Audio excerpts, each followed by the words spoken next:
जोहार आप सभी स्टूडेंट्स का आप सभी के YouTube channel Jharkhand math zone पर। मैं सिंह चंद्र आप सभी स्टूडेंट्स का स्वागत करता हूं आप सभी के YouTube channel Jharkhand math zone पर। तो प्यारे बच्चों, जैसा कि आप सभी देख पा रहे हैं, लेक्चर नंबर 55 में हम लोग एंटर कर चुके हैं। सेमेस्टर 2 के बच्चों के लिए ये वीडियो लेक्चर सेशन चल रहा है। डिफरेंशियल इक्वेशन बुक का नाम है, चैप्टर का नाम है, पेपर नंबर 4 चल रहा है। BSc मैथमेटिक्स ऑनर्स चल रहा है, साथ ही साथ बीटेक वालों के लिए चल रहा है और BE वालों के लिए चल रहा है। तो यहाँ पर देख सकते हैं रिड्यूसिबल इनटू कैलकुलस इक्वेशन। आज मैं एक नए टॉपिक के साथ जो है कि बात कर रहा हूँ, रिड्यूसिबल इनटू कैलकुलस इक्वेशन। इससे संबंधित एक और क्वेश्चन बनाया था इससे प्रीवियस वीडियो में, और आज के भी वीडियो में मैं रिड्यूसिबल इनटू कैलकुलस इक्वेशन बताऊंगा। इसमें करते क्या है कि जो गिवन डिफरेंशियल इक्वेशन होता है उसको कैलकुलस फॉर्म में पहले तो कन्वर्ट करते हैं एंड देन उसको सॉल्व करते हैं। और आपको मालूम है जब कैलकुलस फॉर्म में कन्वर्ट हो जाता है तो जनरल सॉल्यूशन निकालना बस मामूली सा खेल रहता है, P बराबर C पुट करना होता है। और फिर सिंगुलर सॉल्यूशन के लिए C को क्वाड्रेटिक फॉर्म में कन्वर्ट कीजिए और फिर कंडीशन अप्लाई कीजिए इक्वल रूट्स का। या फिर अगर ऐसा भी नहीं होता, C अगर क्वाड्रेटिक में नहीं होता है तो बस गिवन डिफरेंशियल इक्वेशन को P के रिस्पेक्ट में पार्शियल डेरिवेटिव कर दीजिए, आपको सिंगुलर सॉल्यूशन निकल जाएगा। आइए बात करते हैं आगे का। तो क्वेश्चन दिया हुआ है x² + y² - y into dy/dx equal to xy into 1 + dy/dx का होल स्क्वायर। तो सॉल्यूशन कैसे करेंगे? Given differential equation is x² + y² - 1 dy/dx equal to xy, common लिया 1 + dy/dx का होल स्क्वायर। अब x² + y² - 1 dy/dx को मैं स्मॉल p लिख सकता हूँ, xy + 1 + dy/dx को स्मॉल p²। इक्वेशन नंबर 1 इसको लेट कर लीजिए। अब करेंगे क्या कि स्मॉल p जो लिखा हूँ तो dy/dx की जगह पर मैं स्मॉल p लिखा हूँ तो वेर मैं लिख दूंगा। अब आगे क्या करना, सब्स्टिट्यूशन करना है। x² की जगह पर u पुट करेंगे और y² की जगह पर p भी पुट करेंगे। ठीक है, आप बोलेंगे सर हम लोग को कैसे मालूम चलेगा कि x² की जगह पर u पुट करेंगे और y² की जगह भी पुट करेंगे? तो बाबू ये प्रैक्टिस का खेल होता है, आपको प्रैक्टिस करते करते समझ में आ जाएगा कि कहाँ क्या पुट करना है। तो आप कहोगे कि सर x² की जगह पर u पुट किए तो x बराबर u क्यों नहीं पुट किए, y बराबर v क्यों नहीं पुट किए? तो आप पुट करके देखो ना बाबू, नहीं बनेगा फिर। मतलब वो देखिए ये कैलकुलस फॉर्म में कन्वर्ट नहीं होगा। ये जो डिफरेंशियल इक्वेशन है ये जो डिफरेंशियल इक्वेशन है ये कैलकुलस फॉर्म में कन्वर्ट नहीं हो पाएगा। तो आप देखिए प्रैक्टिस कीजिए, x² = u और y² = v करके देखिएगा तो आपका हो जाएगा कैलकुलस फॉर्म में। तो एक बार करके देखिए x से, एक बार y से करके देखिए। तो ये क्वेश्चन देखने के साथ साथ तो नहीं हो पाएगा, थोड़ा सा आपको लेकर के चलना पड़ेगा, है ना। एक बार x² = u और y² = v और एक बार करके देखिए। इससे पहले x बराबर u, है ना, और y बराबर v लेकर के पुट करके देखिए, है ना। तो आपको जो है कि समझ में आ जाएगा कि हाँ यही पुट करने से कैलकुलस फॉर्म में कन्वर्ट होगा। तो ये तो बात तो सही है सर, लेकिन बात यह है कि यहाँ पर खेल ख़त्म नहीं होता है। बात है कि एग्ज़ाम में फिर तो इतना करने का समय नहीं होगा सर, तो ऑब्वियस सी बात है समय नहीं होगा। तो देखो बाबू क्या है कि एक बहुत बड़ा अच्छा बात यह है कि आपके एग्ज़ाम में जब कहीं भी ऐसा क्वेश्चन आता है तो सब्स्टिट्यूशन क्या करना है ताकि कैलकुलस फॉर्म में कन्वर्ट हो जाए, तो वो पहले लिख देता है ना, लिख देता सब्स्टिट्यूट x² = u और y² = v। ठीक है, तो ये बहुत अच्छी बात है कि क्या सब्स्टिट्यूट करना है ये पहले लिख देता है ताकि बच्चा को कोई प्रॉब्लम ना हो। ठीक है, चलिए आइए आगे बढ़ते हैं। तो मैंने क्या किया, x² = u पुट कर दिया एंड y² = v पुट कर दिया, जिससे क्या हुआ, देयरफॉर x² का differential 2x dx equal to u का डिफरेंशियल du एंड y² का 2y dy equal to dv। तो मैंने क्या किया, 2y dy upon 2x dx, और इधर क्या हुआ dv अपॉन du। तो 2 2 कैंसिल हो गया, y अपॉन x, dy/dx को स्मॉल p और dv/du को कैपिटल P। तो स्मॉल p के जगह पर क्या हो गया, स्मॉल p इधर हुआ और ये कैपिटल P, और ये x डिवाइड में है तो इंटू में चला गया, ये y इंटू में है तो डिवाइड में आ गया। इक्वेशन नंबर 2 हो गया, वेयर जहाँ पर मेरा स्मॉल p के जगह पर हम लोग dy/dx लिखते हैं एंड कैपिटल P को हमने लेट कर लिया है dv/du। क्लियर है? अब आगे बढ़ते हैं बाबू, from equation 1 and from equation 2। आप देखो ये इक्वेशन नंबर 2 है और ये इक्वेशन नंबर 1 है। तो जहाँ पर स्मॉल p है वहाँ पर x upon y into p भर देंगे, ठीक है ना। तो देखो, और साथ ही साथ x² की जगह पर u पुट कर दिया, है ना।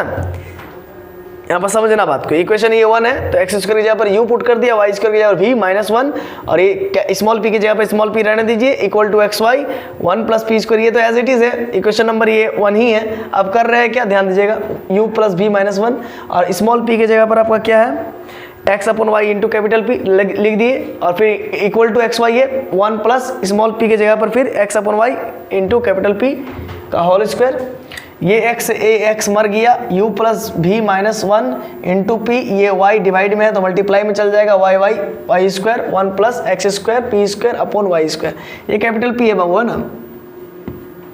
अब यहाँ ध्यान दो, P से मल्टीप्लाई करेंगे पी यू, फिर पी भी minus p equal to y square, ये वाई स्क्वायर इधर मल्टीप्लाई करेंगे तो ये वाई स्क्वायर कैंसिल हो जाएगा, पी स्क्वायर एक्स स्क्वायर। अब देखो इधर पी यू है, पी भी है माइनस पी है, और वाई स्क्वायर की जगह पर भी होता है, मतलब देखिए यहाँ पर वाई स्क्वायर की जगह पर भी पुट किया मैंने, है ना, और एक्स स्क्वायर की जगह पर यू, तो जहाँ पर एक्स स्क्वायर वहाँ पर यू और जहाँ पर वाई स्क्वायर वहाँ पर भी।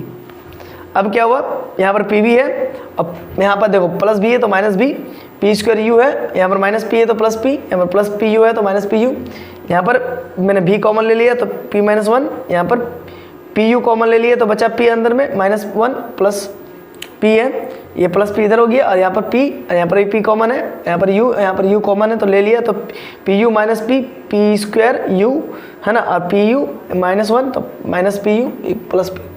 अब आगे क्या बाबू, तो ये भी हो गया, ये p माइनस 1 इंटू में तो डिवाइड में जाएगा, तो p माइनस 1 कैंसिल, तो पी यू बचेगा plus p upon p minus 1, equation number 3, which is in calculus form, ये कैलकुलस फॉर्म में है। आप देखिए v के जगह पर आपका y है, मतलब y के जगह पर आपका v है, y equal to p x plus f of p, वही कैलकुलस फॉर्म होता है, तो y के जगह पर v है और u के जगह पर, मतलब x के जगह पर px होता है ना, y आप लिख करके कंपेयर कीजिए ना बाबू, आइए y equal to p x plus f of p, यही कैलकुलस फॉर्म होता है, तो p के जगह पर तो p है, y के जगह पर v है और u के जगह पर x है, बस बाकी बात तो सेम है, ये तो p का फंक्शन है, तो ये कैलकुलस फॉर्म हो गया, which is in calculus form. Now for general solution by putting p equal to c, p का वैल्यू c पुट कर देंगे, जनरल सॉल्यूशन मिल जाएगा, p का वैल्यू c पुट कर दिया, जहाँ जहाँ था। अब इसको थोड़ा सा और एलिब्रेट करते हैं, चलिए पहले आप इसको उतार लीजिए, स्क्रीनशॉट लीजिए, तो ऐसा है कि अभी तक आपने स्क्रीनशॉट ले लिया है, आगे मैं इरेज करता हूँ।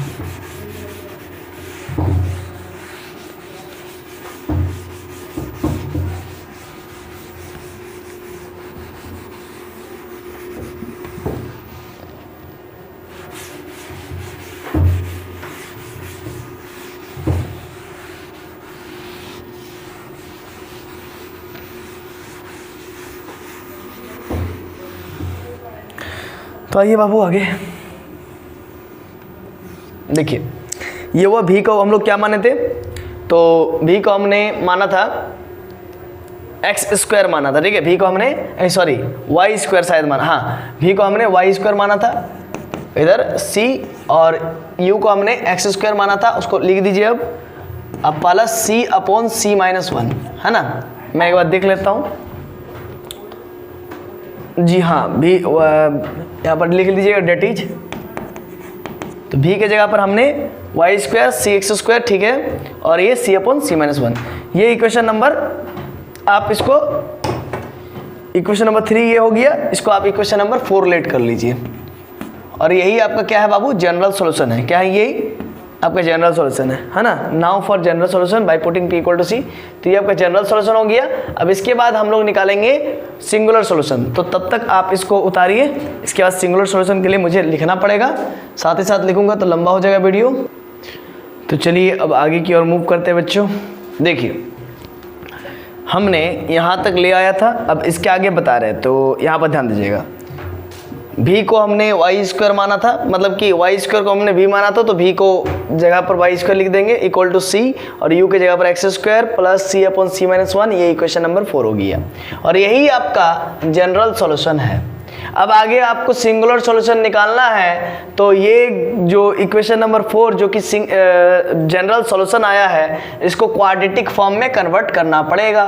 तो in order to obtain singular solution, देखिए शॉर्टकट में मैंने लिखा है एस, तो singular solution, in order to obtain singular solution we shall express above equation, ये जो ऊपर वाला इक्वेशन है, इन क्वाड्रेटिक इक्वेशन इन सी के क्वाड्रेटिक फॉर्म में कन्वर्ट करना पड़ेगा, यानी कि सी के द्विघाती समीकरण में कन्वर्ट करना पड़ेगा। तो therefore Therefore Babu, therefore the above equation can be written as, तो ई ऊपर वाला इक्वेशन तो हम इस प्रकार से लिख पाएंगे, है ना, तो वाई स्क्वायर, है ना, therefore the above equation can be written as y square equal to ई, मान लीजिए कुछ नहीं तो नीचे में 1 है, तो 1 और c minus 1 calcium c minus 1, तो ऊपर में c है, x स्क्वायर है, तो c माइनस 1 भी 1 से c माइनस 1, c माइनस 1 बार में कटा तो c माइनस 1 ऊपर में गया into x square plus c minus 1 से c माइनस 1 एक बार में कटा तो c इंटू 1 c ही बचेगा बच्चा। बोलो बच्चा, अब आगे देखो, ये देखो डिवाइड में है तो इंटू में जाएगा तो y square into c y square, फिर y स्क्वायर माइनस 1 तो minus y square equal to c into c square into x square और सी इंटू माइनस 1 तो minus c x square plus c. अब यहाँ पर ध्यान दो बाबू, इधर एक्स स्क्वायर सी स्क्वायर बचा है और इधर आपका क्या है, यहाँ पर ध्यान देने वाली बात है कि आपका यहाँ पर सी है तो 1 कॉमन लिए तो 1 इंटू सी हो जाएगा, फिर माइनस एक्स स्क्वायर तो सी कॉमन लेंगे तो माइनस सी एक्स स्क्वायर हो जाएगा, और इधर देखो बाबू प्लस सी वाई स्क्वायर तो उधर जाएगा तो माइनस वाई स्क्वायर सी होगा, तो माइनस वाई स्क्वायर कॉमन लिए, सी कॉमन लिए तो माइनस वाई स्क्वायर सी से मल्टीप्लाई करेंगे तो माइनस वाई स्क्वायर सी हो जाएगा। ये एलएचएस में लूला अगला साइड में, सॉरी लेफ्ट हैंड साइड में है तो उधर जाएगा तो राइट हैंड साइड में हो जाएगा। देखो सी वाई स्क्वायर है तो उधर जाएगा तो माइनस वाई स्क्वायर सी हो जाएगा, समझ रहे ना, कॉमन लिए जस्ट। अब इधर माइनस वाई स्क्वायर है तो इधर आएगा तो प्लस वाई स्क्वायर, यहाँ पर जगह नहीं था, स्पेस नहीं था, यहाँ पर लिख दिया मैंने। अब आगे एक्स स्क्वायर सी स्क्वायर, फिर ब्रैकेट में 1 minus x square minus y square into c plus y square equal to 0। अब देयरफॉर फॉर एस बोले तो सिंगुलर सॉल्यूशन, सिंगुलर सॉल्यूशन के लिए मैंने आपको बताया था कि एक कंडीशन अप्लाई करना पड़ता है जो कि आपने क्लास 10th में पढ़ा था। आपको मालूम होगा बाबू कि इक्वल रूट्स के लिए हम लोग डिस्क्रिमिनेंट को 0 करते हैं। जब कहीं भी इक्वल रूट्स आता है तो आपका समझिए कि डिस्क्रिमिनेंट 0 आएगा, डी का वैल्यू 0 आएगा तभी तो इक्वल रूट्स आएगा बाबू। डी बराबर 0 हो जाएगा तो एक्स बराबर minus b plus minus root under b square minus 4ac upon 2a, तो root under b square minus 4ac को क्या बोलते हैं, डी बोलते हैं। तो यानी कि डी बराबर 0 होता है तभी तो इक्वल रूट्स होता है, याद कीजिए अपने क्लास 10th के पढ़ाई को। तो डिस्क्रिमिनेंट को इसीलिए मैंने 0 पुट किया ताकि इक्वल रूट्स का कंडीशन अप्लाई हो पाए, क्योंकि मेरा सी तो क्वाड्रेटिक इक्वेशन में आ गया है।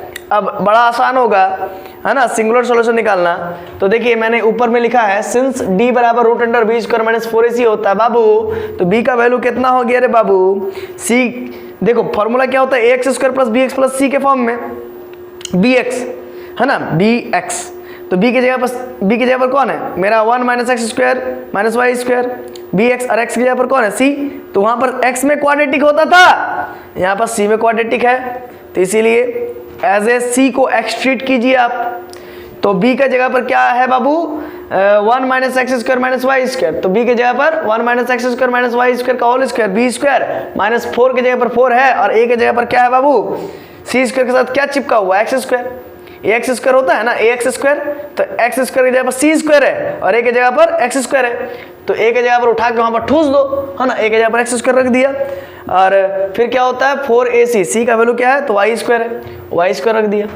अब इधर रूट है तो उधर जाएगा तो स्क्वायर में हो जाएगा तो 0 का पावर 2 हो जाएगा, इधर रूट है तो भाई उधर स्क्वायर हो जाएगा, या फिर ऐसा लिखिए स्क्वायरिंग बोथ साइड्स, है ना, दोनों ही बतिया सेम है।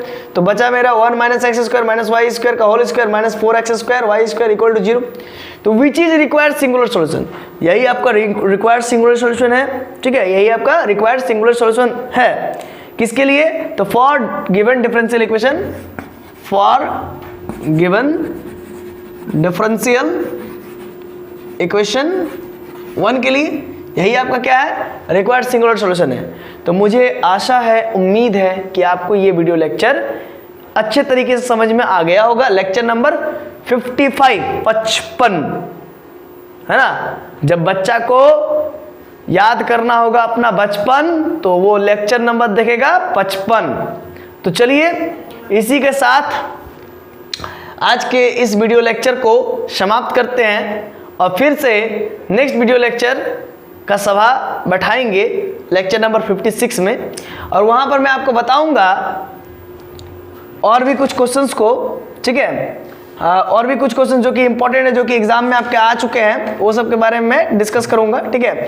और जो कि रिड्यूसिबल इनटू कैलरेट्स फॉर्म ही होगा, ठीक है ना। क्या होगा? रिड्यूसिबल इनटू कैलरेट्स फॉर्म ही होगा, मतलब उसको कैलरेट्स फॉर्म में पहले तो रिड्यूस कीजिए, एंड देन जब रिड्यूस हो जाता है y equal to p x plus f of p के फॉर्म में आ जाता है, देन तो फिर आपका मौज p equal to c put कीजिए, जनरल सोल्यूशन निकाल लीजिए। और अगर आपको सिंगुलर सोल्यूशन निकालना है तो भी बड़ा आसान है ना। कैसे निकालिएगा? गिवन डिफरेंशियल इक्वेशन को, मतलब जो कैलरेट्स फॉर्म में है उसको पार्शियल डिफरेंशिएट कर दीजिए p के रिस्पेक्ट में, आपको सिंगुलर सोल्यूशन हासिल हो जाएगा। या फिर क्वाड्रेटिक इन c में कन्वर्ट हो रहा है ना। अगर जनरल सॉल्यूशन क्वाड्रेटिक इन सी में कन्वर्ट हो रहा है तो फिर तो भी मौज है ना। वो आप क्लास 10 का फिर उसमें फॉर्मूला लगा देंगे, है ना, इक्वल रूट्स का कंडीशन लगा देंगे, और उसमें d बराबर 0 करके root under b square minus 4ac equal to सटा के उससे हम लोग जो है कि सिंगुलर सॉल्यूशन निकाल लेंगे, एसएस निकाल लेंगे। तो ये सब पूरा तरीका है, इस तरीके से जो है कि हम लोग निकालते हैं, ठीक है। कुछ विशेष हार्ड नहीं है, कुछ विशेष है नहीं। और मिलते हैं नेक्स्ट वीडियो लेक्चर नंबर 56 में, है ना। वहाँ पर मैं आपको बताऊंगा y plus p x, p small है, y प्लस पी एक्स का whole square equal to x square into p. आप चाहे तो कर लीजिए, बना लीजिए, देखिए कोशिश कीजिए। y प्लस पी एक्स का whole square equal to x square into p, ठीक है। इसको मैं समझाऊंगा, इसका जनरल सॉल्यूशन कैसे निकालते हैं और इसका सिंगुलर सॉल्यूशन कैसे निकालते हैं, ठीक है। अगर सिर्फ सॉल्व लिख दे तो फिर सिंगुलर सॉल्यूशन नहीं निकालना है, सिर्फ जनरल सॉल्यूशन निकालना है। मैं निकाल रहा हूं इसीलिए क्योंकि एग्जाम में अगर आपका साथी में पूछ दे तो कि find general solution and as well as find and also find singular solution, तब आप क्या कीजिएगा, इसीलिए मैं बना दे रहा हूँ। लेकिन आपको एग्जाम में नहीं बनाना है। अगर सिर्फ सॉल्व लिखा है तो सिर्फ आप जनरल सॉल्यूशन बनाइए बाबू, सफिशिएंट है। अगर लिखता है solve and find also it's singular solution, तब आप सिंगुलर सॉल्यूशन निकालिए, अन्यथा कोई फायदा नहीं होगा। सिंगुलर सॉल्यूशन के लिए देगा तो कंफर्म है कि वो आपका जो है कि 12 नंबर का देगा, ठीक है, 12 नंबर का। अगर आप बीबीएम के उसे दे रहे हैं तो 16 नंबर का देगा, और सिर्फ आपका सॉल्व कहा है तो फिर 8 नंबर का देगा, ठीक है ना। इस प्रकार का मार्क्स डिस्ट्रीब्यूशन होता है। चलिए नेक्स्ट वीडियो लेक्चर में मिलते हैं, लेक्चर नंबर 56 में। तब तक के लिए जोहार, खुश रहिए, आबाद रहिए, पढ़ते रहिए, धन्यवाद।